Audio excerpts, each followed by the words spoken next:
Tannenbaum. Yeah, right here.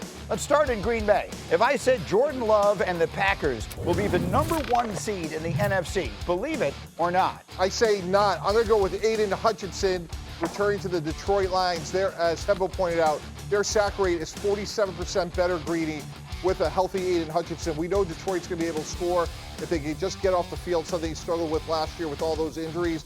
I'm going with the Lions, even though I do love Love. Let's stay in the division, don't we all? Bart, J.J. McCarthy, if I said he's going to lead the Vikings to the playoffs in what is essentially his rookie year, believe it or not? I'm going to have to go with not, Greeny. I got to consider the division. You think about Love and the Green Bay Packers. We know that the Lions are the cream of that division right now. And, you know, the Bears are going to be a tough out. So I just don't know. They put a lot of trust into a rookie quarterback to take over a team that had Super Bowl aspirations. He will not be technically considered a rookie, but in every way that matters, he might as well be. And then finally, Peter, if I said Caleb Williams is finally going to become the first Bears quarterback ever to throw for 4,000 yards in a season, believe it or not? Believe it. I believe it. It's a longer season, and he's got an offensive coordinator who can generate passing yards. We saw it already with Jared Goff, and he can do this with Caleb Williams. He just has to paint by the numbers and do what Ben Johnson does. Also, that A's catch, overrated. That's my take. I didn't think it was that impressive. All right, fair enough. Well, let's move forward, and then we can go backwards. Let's talk about Orlovsky yesterday was talking about all the pressure that exists on Caleb Williams, for whom many are calling this a make or break year. Jump. He has to. If he doesn't jump, there will be widespread panic in all of Chicago. He gets the #1 offensive line in the NFL over the last decade at coordinator-wise in Ben Johnson. It's a much improved offensive line. They've got plethora of weapons on the perimeter. I don't think there's a quarterback in the NFL under more pressure than Caleb Williams. I don't think there's a quarterback in the NFL under more pressure than Caleb Williams. I can't tell if that's just your naturally resting linebacker face or if you look skeptical to me. A little bit skeptical because I think for Caleb Williams, we talk about McCarthy. This is kind of his first year, even though he got reps last year, but a new system. He played the whole year, Bart. Yeah, he's playing under a new system. It's going to be slow. They're going to have to try and take it out of the hands of Caleb Williams and put it in the hands of those veterans. Run the football, play action pass, try and create some windows for him because he's a guy that plays off schedule. They need to, he has a lot of growing he has to do. He has to be deprogrammed and programmed the way that Ben Johnson needs him to play within this system. And listen, he's not going to have a week off within the division. Last year we talked about how difficult their schedule was. It doesn't get any easier as, he would be considered the 4th best or maybe the 3rd best quarterback in the division, but maybe the 4th best team. So it's going to be a tough out to just get out of his division. Fair or not fair, Peter, that the comparison to Jayden Daniels is going to be there, right? He was drafted #1. The Bears gave no consideration to taking Daniels, who had the best rookie season of all time. If he has another monster year, fair or not fair that that's going to be a standard people are holding him to? I'll go one step further. Drake Maye was the 3rd pick. Yeah. So now you have Jayden Daniels, who had the greatest rookie season we've ever seen, and you've got another guy who was a Pro Bowler drafted after him in that city who watched Mitchell Trubisky be drafted before Patrick Mahomes and Deshaun Watson in the same draft class. I 100% think that's a great point, and that those guys are going to be the barometer of the rest of his career. And with this offseason, what Chicago did, not only with the players on the field, but with the coaching staff, it's not too soon to say, hey, if not now, when with this guy? And I know that sounds irrational, but the way that it's set up, if you don't get it done your first 3 years as a rookie quarterback, and this is year #2, they're already looking at the salary cap situation. Are we paying him? What are we going to do? Caleb Williams, the pressure's on for sure in year 2. Greedy, there will be growing pains. I work with Ben Johnson in Miami. He is a paint-by-number, rule-based coach.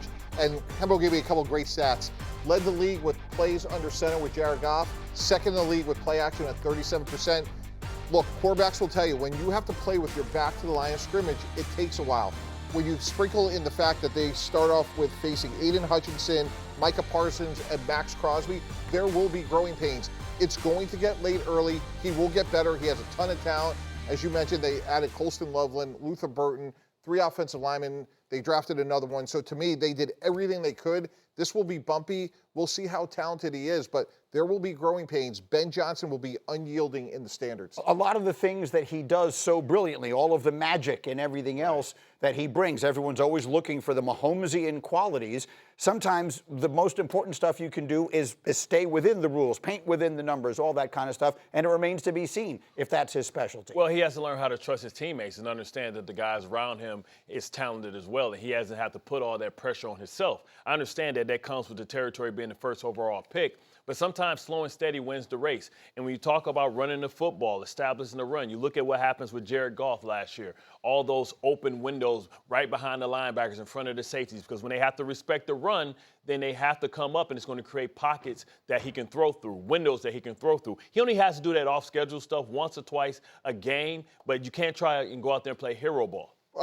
Great stat from Hembo on that. Detroit was 6th in the league last year in yards after catch. So just get the ball out of your hands, play point guard, he had 68 sacks. You have to avoid the negative play to start winning. I would just say he has to buy in entirely. Jayden Daniels showed up at that building 5 a.m. every day and looked at Cliff Kingsbury and said, teach me everything. I'll absorb it. I will be that leader.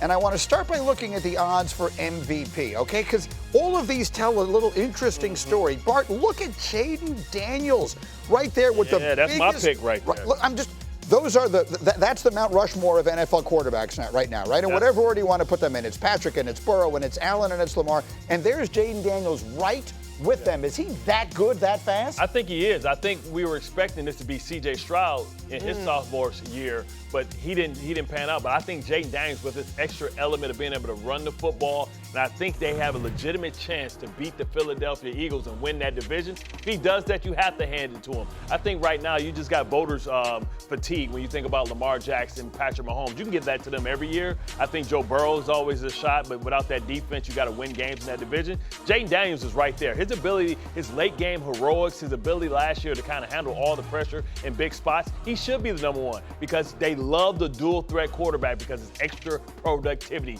TB. Greedy, I'll give you 2 reasons. Laramie Tunsil on the left side, Josh Connolly on the right side. You give me 2 great tackles and a good young quarterback, I'll take Jayden Daniels for the MVP. It's amazing how quickly he has ascended. And it's amazing how we put all our eggs in that, and because he showed that he could do it. They didn't just have great individual success last year. They went to the NFC Championship game. Yeah. And he was the reason why. So I think it's fair. It's very rare, I would say, a sophomore quarterback. Yes, this is the guy. Not only that, but while his team laid the ultimate egg in that game, he didn't. Oh, he played well. He looked like he was the only guy on that whole team ready to play in that game. Now, Detroit. I'm with it. I like it a lot. Next up, Offensive Rookie of the Year. Mike Tannenbaum, we see the favorite is Ashton Genty, but the top 3 names are all really interesting, right? The number 1 quarterback in Cam Ward, the extraordinary dual threat, and in the most literal sense of the word, in Travis Hunter. Why do you have your money on the man on top? Ashton Genty ran for 75 yards last night. So he's going to run yesterday, today, and tomorrow. Pete Carroll, as Hembo reminded me, 7 times in Seattle had a 1,000-yard run. This is really easy. Hydrate. Get ready to go. Have a recovery room. You're going to run between now and Christmas, and you're going to keep going. Game over. I agree. The only one I think will be interesting, I'm fascinated to see what Travis Hunter exactly does. I mean, if he genuinely plays significantly on both sides of the ball and is obviously and noticeably good on both sides of the ball, that's going to be hard to ignore. I think they'll give him Defensive Rookie of the Year because I think he's going to be the front runner. He'll be the front runner for that. For all his great offense. Yeah, exactly. He caught 9 touchdowns. He's the Defensive Rookie of the Year. Let's then here's the interesting one, okay? I want to get to Comeback Player of the Year. Because there are 2 co-favorites. They share this. One of them is Aiden Hutchinson, who I will always believe if he hadn't gotten hurt last year, Detroit would have been in the Super Bowl, and we'll see what winds up happening. Doesn't matter now.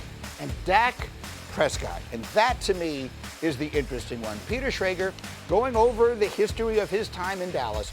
And Dak, because he has the star on his helmet, he is dissected, and on this show as much as any place, he is dissected probably in a different way than practically any other quarterback, to the point that I think sometimes we understate how good he is. The return of Dak Prescott, A, put him right in the Comeback Player of the Year conversation. B, to me, put the Cowboys directly back in the playoffs. And with the star on his helmet and with the price tag of Dak Prescott, the bar has to be so high this season, and that is the standard. So to me, Comeback Player of the Year, yes, he's coming back from an injury, but if they go 10-7 or 9-8, they're not going to give him that award, and they're certainly not going to give him MVP. Dak Prescott, to me, needs to go like 14-3 for the voters to be like, well, he came back from the injury and then did that. I think we all expect Dak Prescott to be back.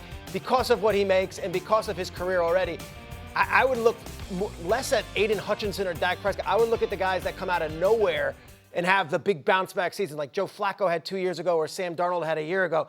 I believe Daniel Jones is more of a comeback player of the year candidate than Dak Prescott, who, although it is a real injury, we've seen lots of players come back from that injury. It would have to be this monstrous statistical season. I don't know if that's what he's Can I say this? Because you said that yesterday as well, and I spent some time thinking about it, and I understand your rationale because that is how they handle the award. But what is he coming back from? Irrelevance. He's coming back from getting benched for being healthy, right? He was benched to make sure he didn't get hurt, and now he's coming back from not being hurt with the Giants. Dak Prescott is coming back from a season-ending surgery. I understand what you're saying. The definition of that award is, let's have it make it be then the comeback player from injury award. We need something. Because comeback player is Daniel Jones being discarded, third quarterback in Minnesota, then leading the Colts to the play. That's what I'm looking for. I agree with you. I'm not disagreeing. A lot of guys come back from injuries. I don't know if that qualifies. That said, Dak Prescott, the words on the screen are scorched earth. That might be strong. I used that term about Aaron Rodgers when he said, look how well that worked out for the Jets. but he doesn't have to go scorched earth. He just has to be what he has been in his career, and this team's a playoff team. Yeah, I think there's a nuance here. I think both things can be true, Greedy. I think he's going to play well. I don't think he'll be the comeback player of the year because I think what we know with Brian, when he's not Greek dancing, he's trying to run the ball. And they're going to be very balanced in offense. That's really his DNA going back to his dad. That's when we've had the most success together. I think he's going to be a really good coach. I think they're going to be a little bit more conservative, and I think you're going to see 20 rushing attempts, 20 passing attempts. Can I ask you a question? Do you have George Pickens and CeeDee Lamb on the outside because you want to run the ball all the time? Totally fair, Greedy. They'll be point scorers. I think Pickens is going to have a massive year. When you acquire, especially a wide receiver in the last year of his deal, he'll play well. But I just think fundamentally, their defense is still very much a work in progress. Running the ball keeps that vulnerability on the sideline. But you don't think Marty Ball 2.0 can evolve a little bit and kind of add a little nuance to it? I think you have to take advantage, not only just the two guys on the outside. Ferguson is a matchup nightmare. And you talk about being able to run the football, that's going to set up all these big explosive plays that I think Dak won't be able to resist. The last time, Dak was healthy, he threw for 4,500 yards. And that was under McCarthy. I understand they didn't run the ball. But in some of these games, there's going to be another team that they're playing that's going to put up points, and he's going to have to throw the ball as well. Quickly, can I just ask you, because you worked with Brian Schott. Look at that right there, 37. This is what you're looking at is the last time he had a season end due to injury, which was 2020. Remember, he had that horrible injury in the open field. Dak, in bouncing back, has gone on the attack and not been whack. Bars. It's pretty much all I'm saying. Yeah, that's good. But can I ask you, so Shoddy, is he going to rein him in because, hey, this is my football? Or is Shoddy one of these guys who can adapt and say, oh, we've got these two guys on the outside. We've got Dak Prescott who could throw for 5,000 yards. Yeah, there's no question about it. I could see run, play action, deep shot. Run with what, though? Well, I mean, look, Javonte Williams, we'll see if he's a comeback player of the year. To me, it should be pass, run with that roster. No. Run, pass. What? You have to listen. Sometimes it's not about the yards you get from running. Rex, you say it all the time. It's about the attempts. You got to put body blows. You got to protect that. So then maybe that coach doesn't fit that roster to me. You have to protect that defense first by running the football, and everything else will open like a beautiful flower. But I think the question. All right, that was unexpected. It's fair to ask. The question Peter's asking is a good one. Does he have the roster to do that? Yeah, they haven't built that team. They have an offensive line of all second and third year guys, and they have a bunch of guys who haven't done much through the NFL and running back. Why would you do that? Why would that be the strength? Here's the thing, and this is why it would be a strength, because on the outside you have two guys that's going to make you have two high safeties, which is going to make a light box, which is going to invite you to run the football because you're going to have the numbers advantage. Here's what it's about. Bars. It is about the stars getting it done when they need it.